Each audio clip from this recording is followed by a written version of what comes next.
So we're headed to Biloxi, Mississippi, the place where my day one started. I was in the United States Air Force and I was training inside of one of these high altitude chambers for a really cool job. Now, as soon as I said I was in the Air Force, a lot of you imagined this, but unfortunately that's not the case. It was more like this. There you go. I had a great job on board an AWACS plane with a flight crew that was really designed to keep our country safe. We spent a lot of time in these chambers, training our bodies not to get sick if the plane lost cabin pressure. And I didn't know it, but my pancreas shut down during these intense training sessions, and this is the first time that I've been back to Keesler Air Force Base since I first left. So this intersection that you see right here is actually Father Ryan Avenue and St. Francis Street. It may not mean anything to you, but this tree right here, this is the tree that I sat down under, sat right on this curb, and it's when I just gave up. I told my friends I need somebody to go get some help. I'd been sick for about 3 months. I asked them to call an ambulance for me because I couldn't take another step. I'd been doing it for too long and I was hurting, you know? And they took me from this spot into an ambulance and we went right to the hospital. I found out that I have type 1 diabetes, and it's in a little room right up here on the 4th floor, right over my shoulder, that they told me that my military career is over and I need to find something else to do.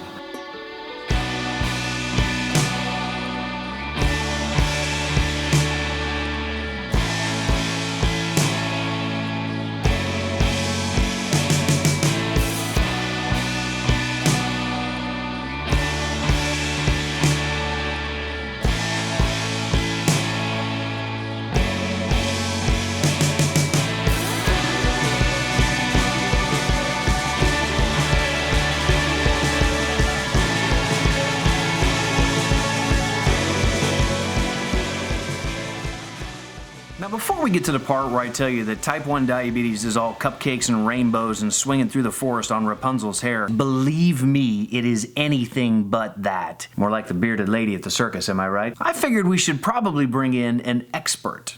We're here with Dr. John Baldridge, and he's basically an expert, right? No experts. Come on.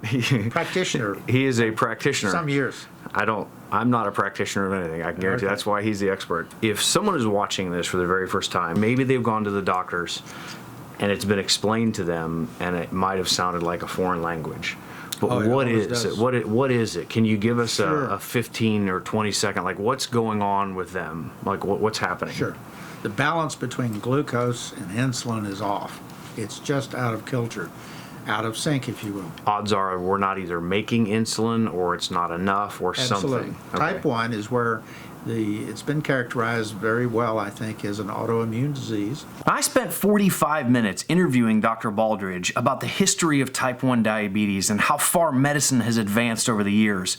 And I gotta be completely honest with you, I kind of glazed over there for about 15 minutes. Just started asking myself questions like, why do we still have NASCAR? Who really watches that? You know, deep questions. Trust me, we're gonna have plenty of time to learn from Dr. Baldridge. I figured we'd fast forward through this part and get to one of the best statements he made all day. He said that all across the globe, there are hundreds, almost 1,000 people find out that they have type 1 diabetes for the very first time. In fact, we asked people all across the globe to give you a shout out and show you just how big this type 1 diabetes community really is. So you just found out that you're type 1 diabetic. Well, you're not alone. There's a lot of us out there. You're probably freaking out a little bit, but there are a lot of people here for you. This little guy has type 1 diabetes. And he's a rock star, you're gonna be too. Hi guys, I'm Becky and I'm from England. I've been diabetic for about 10 years now. I'm Nicole. I am the Marywood University College Diabetes Network founder. I compete in strongman. I deadlift cars, I pull fire trucks, I lift large Atlas stones. And I'm just as capable as any non-diabetic athlete on the field. There's a community of 1.25 million people who know exactly what you're going through. I know I am currently on year 19 of type 1. Don't let the disease run your life. Don't let it define who you are. There are people out there that are living with diabetes and doing everything they would have otherwise done without diabetes. We're all here for each other. We're all here to support you. My sister Anna is one of the strongest people I've ever known in my entire life, and now I'm gonna start crying. There's just as many days that diabetes is a very small part of the wonderful things that you'll have going on in your life. You're not gonna like it all the time, but you will be stronger and smarter. Always remember this. Diabetes has absolutely no right to take your passions from you. This is me just before I got diabetes, and this is me after, 23 years later. 25 years ago, I was diagnosed, and no one in my family had it. I knew nothing about diabetes. I'm 18 years old. I was diagnosed the week before my 14th birthday. Life is full of highs and lows, and your blood sugars are gonna go high and low. There's just no way around it. There's a lot of things I didn't know about, which I'm sure you probably have a lot of questions too. It doesn't slow us down. It makes us stronger. When I found out I had diabetes, I wasn't even scared, but my mom and dad were. I was recently diagnosed type 1 about 2 months ago. Played 8 years in the NFL, 7 with the Pittsburgh Steelers. I finished with the New England Patriots and the Buffalo Bills. And I can tell you one thing, diabetes affected every snap that I played, practice or game. I remember the diagnosis. I remember the fear. And I also remember thinking that type 1 diabetes doesn't have to control my life. Today we're in San Francisco, headed over to Palo Alto to meet with a nonprofit, and their heart and their dedication to helping a lot of type 1 diabetics and build a community is just incredible. Also, side note about San Francisco traffic, it'll make you want to eat a hammer for breakfast. Hi, I'm Sam, one of the founders of Beyond Type 1, and the one thing I wish I had learned first when I was diagnosed with T1D was that there are other rad people out there living life just like I did, and that ultimately I wasn't alone.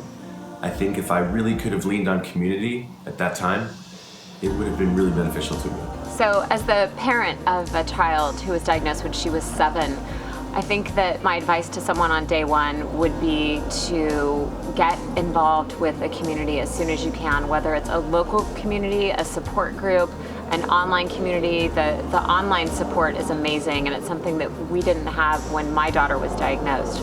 But it's been incredibly, incredibly valuable now, and something I wish we'd had sooner. So I have a few friends of mine across the United States who either recently found out they have type 1 diabetes, or maybe their kid recently was diagnosed. And I thought, you know what? Who doesn't love a good road trip, huh?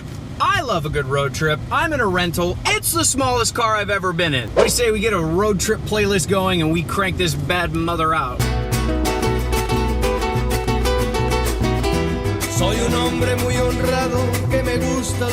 So our first stop is going to be in Orlando, Florida, and I want you to meet a young man named Logan Moseler.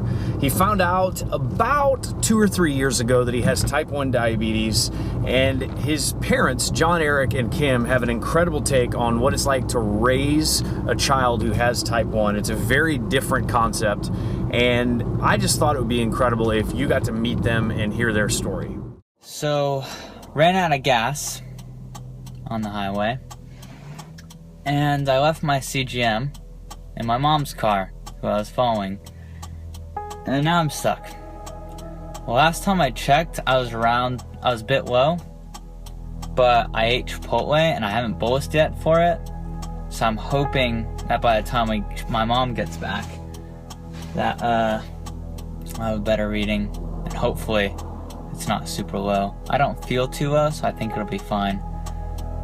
But yeah, I don't know.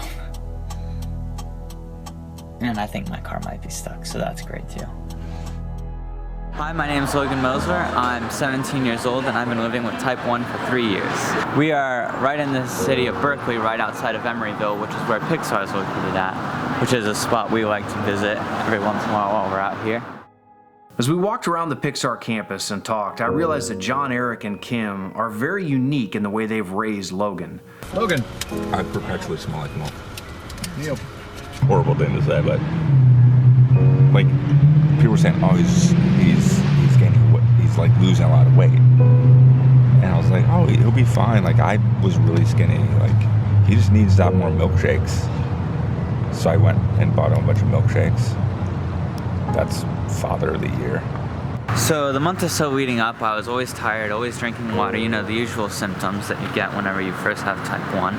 And it was really weird. My parents thought I was just growing up and that it was just something you go through, you know? I had just gotten like a case of water and then it's gone. I'm like, who is stealing my water? Like, of all things you could steal, who is stealing my water? And I went into his room and it was like, if you ever saw that M. Night Shyamalan movie Signs where the girl had water cups everywhere, like that, his room was that scene where there was just water cups everywhere. And that's when I knew, okay, something is wrong. I didn't know what it is. And then when you started to... On the way to the endocrinologist, I kind of had it in my head that maybe this is what's gonna change my life entirely. I think as a parent, number one, did I cause this? You know, was it me? I'm that parent that let him have, you know, trick-or-treat candy, stayed up all night eating candy. So you just gotta know, like, you're not alone. It's nothing that you did, and that overwhelming feeling, I think you just have to know, like, it's gonna be okay. If he gets upset at his sister or something, I'm like, is your sugar high right now? Like, because that's got to be it. His sugar's high. And it's like, no, my sugar's not high. His sugar was high. While these two were in the gift shop, I walked around and took as many pictures of everything I could, like a complete tourist nerd fest. And while I glanced over, I saw them still laughing and having their sense of humor, and it was incredibly empowering. I had a chance to meet with incredible doctors and nurses from all over. I also asked if they would validate my parking or maybe we can get matching tattoos together. They denied both of those requests, but they did all agree on one thing, that this diagnosis is not the end of the world. We are at an American Diabetes Association registered educational site. So this place has two really smart people. This is where you go to the experts, these two. Hi, my name is Rhonda Tosh, and I am 54 years old, and I have had diabetes since I was 12 years old. I am a certified medical assistant. I have a bachelor's and a master's degree in science. I'm a registered dietitian, and I'm a certified diabetes educator. It is not your fault that you have this medical condition. You did nothing. You are so innocent in this. It is not your parents' fault either. They are so innocent. Hi, it's Dr. Taplin from the diabetes team at Seattle Children's. And what I want patients or parents to know when I meet them on that first day of diagnosis of diabetes is, number one, this was not your fault. This was not anything that you did wrong. I'm Jennifer Henry, and I've been a registered nurse for 10 years. I'm also a licensed counselor. So I see diabetes from both the medical side as well as the psychological side. One of the myths of diabetes is that if I have this diagnosis, then in my fate there will be kidney disease, heart disease, blindness, and amputation. And that is completely a myth of diabetes. What the truth is that diabetes doesn't cause complications. Yes, that's the truth. That's good news. It's uncontrolled diabetes that causes complications. I want you to focus on success and things that you can control, such as checking blood sugars and eating well. Measure success in those terms. Traveling from San Francisco to San Diego, Fayetteville, Florida, Dallas, and the Pacific Northwest, I have met some of the coolest people with type 1 diabetes. And one of them is Wesley Lewis. In fact, he let me travel with him and capture his story as he finds out for the very first time that he may have type 1 diabetes. And I got a call from a nurse there that says, hello, you fit the criteria for diabetes, bye. And then I didn't even know what diabetes was when she said that. I was just like, well, I mean, like, in my mind, my next question was, okay, so how much longer do I have to live? How many more days do I have? Just hit me with it. I don't know if I've really decided in my mind that I want to accept that I have this or not, but I'm trying to. Yeah, I've totally made it worse in my own mind.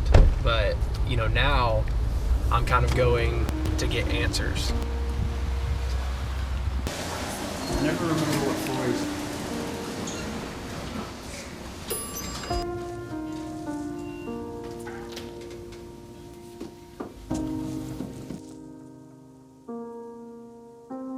I told him that I've never been told by a doctor that you have diabetes. And today he said, oh, well, you do have diabetes, and it is type 1.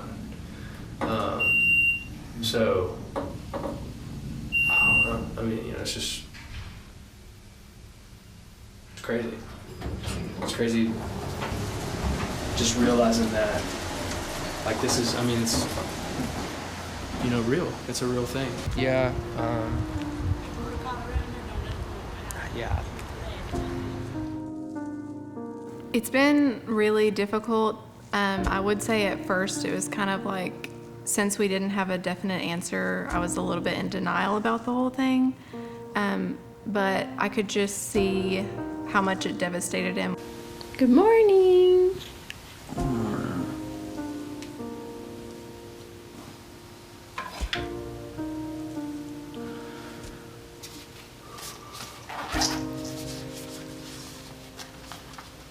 What do you think, Indy? What do you think, baby? We'll see. 98. Nice. When the final diagnosis came through, and at that moment we kind of just realized it was going to change the way that he lived the rest of his life. So Wesley is learning firsthand how diabetes affects diet and exercise. In fact, he may have hit a couple speed bumps along the way. I'm a bad diabetic. Feels better when I say it. I don't know how the gym or exercise really affects my blood. So I'm at 109 right now before I head in. So my wife and I have decided that we are going to do a 5K. I myself don't do any Ks. I don't run at all. Okay, so I'm 0.55 miles down, 0.56. Boy, that just does not get old. Wow. Okay, so I'm at 56 now. I didn't bring anything to eat, so we'll see. I cut out a little early. I wasn't feeling too good. I don't know if it was my blood sugar or what. I'm shaky, I can't do it. 79. It's been really neat at least getting to know what diabetes is, what the technology aspect is like. Man, you may have this thing that's type 1 diabetes, but don't let type 1 diabetes have you. My A1C went from 11 from 3 months ago, 11 to 5.8 now. I'm in one of my favorite spots in the place that I live. I didn't know if I would ever be able to climb something again like this, or to be able to go places that I wanted to go before, but I'm here, and I'm not letting this stop me. There's always a community out there that's able to help you, and just know that every day is day one and you're never alone. Look, Mom and Dad, Easter's low! Look, Mom and Dad, Easter's really low. Always have candy in case you're low. So many people sent us in their best advice and encouragement and tips and tricks and things that they've learned, all the way from 1-year-olds who have recently been diagnosed to people who are in their 50s and 60s who've lived with this disease and conquered it for the last 40 years. to all you parents out there with children who are recently diagnosed with type 1 diabetes, I've been there. I know you're tired, you're frustrated, and you're overwhelmed. But trust me, you can do this. What do you wish that you had known about getting your pumps and stuff, about what happens with your body? When you relax, your body, the pump doesn't hurt. And don't let it paint you in a box, and you'll always find a way to be successful and live beyond type 1. Every challenge is an opportunity to grow, and yes, this is definitely a challenge. On my good days, I sometimes think of it as a gift. On other days, I reach out for support and get my strength from all of you. We're stronger than a lot of other people because we know how to adapt to things when they happen. There's this fantastic community out there. You're not alone in this. And I think there is real value in all of us sharing, what's working. So don't be angry, don't be surprised. Just control the things that you can. And you cannot let this keep you from achieving your dreams. Friends and coworkers that have all supported me throughout my life with type 1 diabetes. Not only do you need to take care of yourself for you need to take care of yourself for the ones you love. Diabetes should never stop you from following your dreams. Sometimes it can get very, very tricky. Can you show me how you don't blow your top? What's a trick you can do with your hand on your head? And then... What if you're gonna really blow your top? What else do you cover up? my mouth. We'll give you a tip there for all diabetics. You get one of these cool pumps. Because even if you try your really hardest all the time, you won't be able to have perfect blood sugar all the time. Hey there, I'm Crystal Bowersox, and I have been type 1 diabetic since I was 6 years old, and I'm here at my show here in Natick, Massachusetts. I'm living proof that diabetes doesn't get in the way. Not every day as a diabetic is going to be a great day, and sometimes you just can't control that, and you have to know that you can't control that, and you just have to pick yourself up and keep going and stay positive. You see how it says speaking? That's high. So I would have to take a shot. And getting involved and being around other diabetics, I think, is important, because then you don't feel as if you're on your own. Bread, eggs, milk. Oh God, I'm sorry, that's awkward. That's my grocery list. Don't be turned off by people's misconceptions of what diabetes is. If I would have known that day that in just a short few weeks I would feel like my old self again, in fact, I feel even better. Because there's nothing more valuable than brainstorming or being connected with people who are where you are, who get what you're going through and can give you practical, real advice and support, and can pick you up when you're down and celebrate when things are going well. Yeah, this is day one. I know it's crazy, but you're gonna persevere. You're gonna make it through this. You're going to figure this thing out. In fact, there is a huge group of type 1 diabetics all across the globe, and we're pulling for you. And you're right, normally we don't pick up hitchhikers.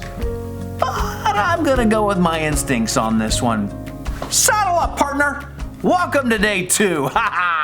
I know this may be day 1 for you, and you might have lots of questions or be scared. This may be day 1 for you. This may be day 1 for you. And you've got questions. I know this is day 1 for you. And you've got questions. But I stood exactly where you are right now.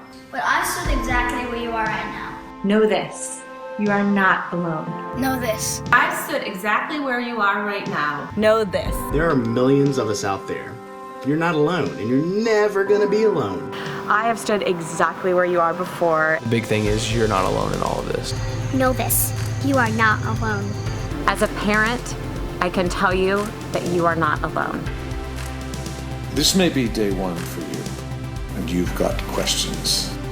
But I've stood exactly where you are before. Know this, you are not alone.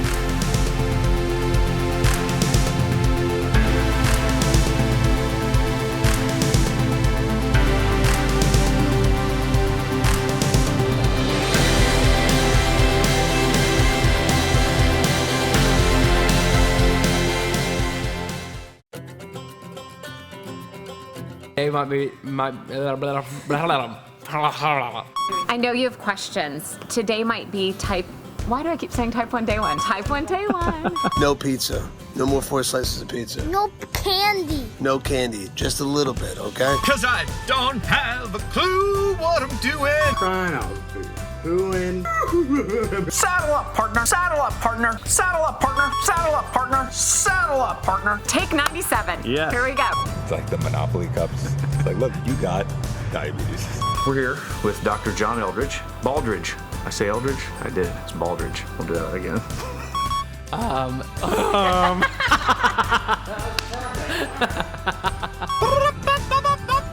You don't have to be diabetic to watch this. You can watch it whatever you are. You're gonna make him redo this, right? Nope, that was a good one. Oh, you're kidding.